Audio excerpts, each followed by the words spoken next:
Samanta, querida, é um prazer tê-la conosco no Jornal Gente, aqui na Rádio Bandeirantes. E a gente já conversou, né, sobre o mercado de carbono como uma das oportunidades, mas existem muitas outras mais. O que o governo precisa enxergar para realmente vender o nosso potencial, não só dentro do Brasil, mas fora dele? Qual que é a sua opinião? Seja muito bem-vinda de novo e uma boa tarde aqui de Paris para você. Obrigada, Sônia, minha querida. Tenho um carinho especial. A Sônia, gente, é uma das... Todo mundo sabe que eu não sou jornalista, né? Eu sou advogada. A Sônia é a pessoa que me inspira. Fico olhando para ver como é que ela faz para a gente tentar comunicar muito bem. Então, que bom, é um grande prazer estar aqui com você. Você é uma grande comunicadora, minha amiga. Então, olha, Sônia, ótima observação no sentido de que o mercado de carbono é um dos serviços ambientais que podem ser monetizados. A ONU lista mais de 60 serviços ambientais e aqui no Brasil nós temos um potencial gigantesco. Serviços de fornecimento, né, de melhoria da biodiversidade, quando nós temos no Brasil 66% da vegetação nativa e obrigações de manutenção de vegetação dentro das áreas rurais, na beira dos rios, por exemplo, isso forma corredores de biodiversidade. Então a biodiversidade, a água, a paisagem, a riqueza dos solos, quando nós aqui usamos bioinsumos ou plantamos no plantio direto, quando nós temos alguma outra prática que favoreça o meio ambiente, tudo isso pode ser monetizado. Já temos no Brasil uma lei de política nacional de serviços ambientais, Lei 14.119 de 2021. Essa lei ainda não foi regulamentada. Quando se criam regras, tem que vir um decreto para dizer como essas regras vão ser aplicadas. Então falta um pouco, inclusive, de assunto nesse sentido. Ninguém está debatendo como serão vendidos os serviços ambientais do Brasil. E o que eu enxergo na fala, voltando ao nosso começo da discussão, do vice-presidente Geraldo Alckmin, é no sentido de, gente, acorda, a mula está passando encilhada, como dizem lá na roça, porque o mundo está precisando de energia renovável. O Brasil tem um grande potencial de produção de hidrogênio verde, por exemplo, que é exportável. Por quê? Porque o hidrogênio, ou ele vem de gás, que é combustível fóssil, não conta, aí não é verde, ou ele vem da quebra da molécula da água. H2O, você separa o H2, que é o hidrogênio, do O, que é o oxigênio. Essa separação requer energia.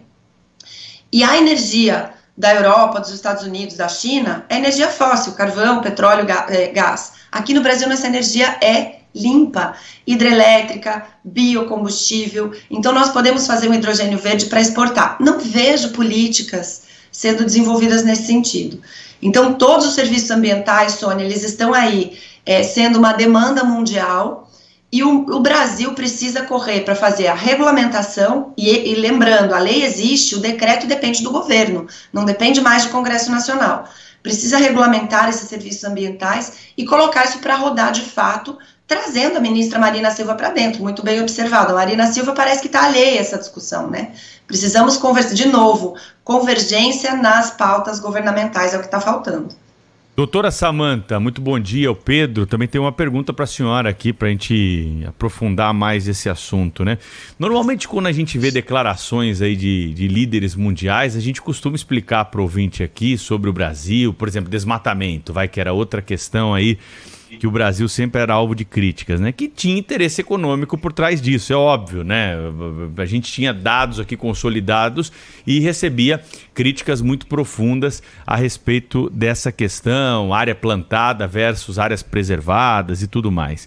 O governo brasileiro e as empresas, na avaliação da senhora, estão sabendo fazer a lição de casa da comunicação a respeito das práticas aí voltadas para carbono zero e tudo mais que hoje está na ordem do dia, ou nós também sofremos aí o risco de sermos atacados desse ponto de vista justamente pelos mesmos motivos econômicos?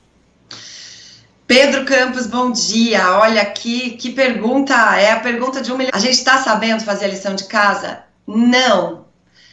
Assim, sem qualquer dúvida, nem com relação a acabar com o desmatamento ilegal, que precisa ser fortemente combatido, que é fruto de atividade criminosa, de exportação ilegal de madeira, de exportação ilegal de minério. A gente viu aí o escândalo na área Yanomami, né, com relação aos garimpeiros ilegais. Exportação de animais é a terceira maior exportação, tráfico, né, é o terceiro maior tráfico depois de drogas e armas de animais silvestres.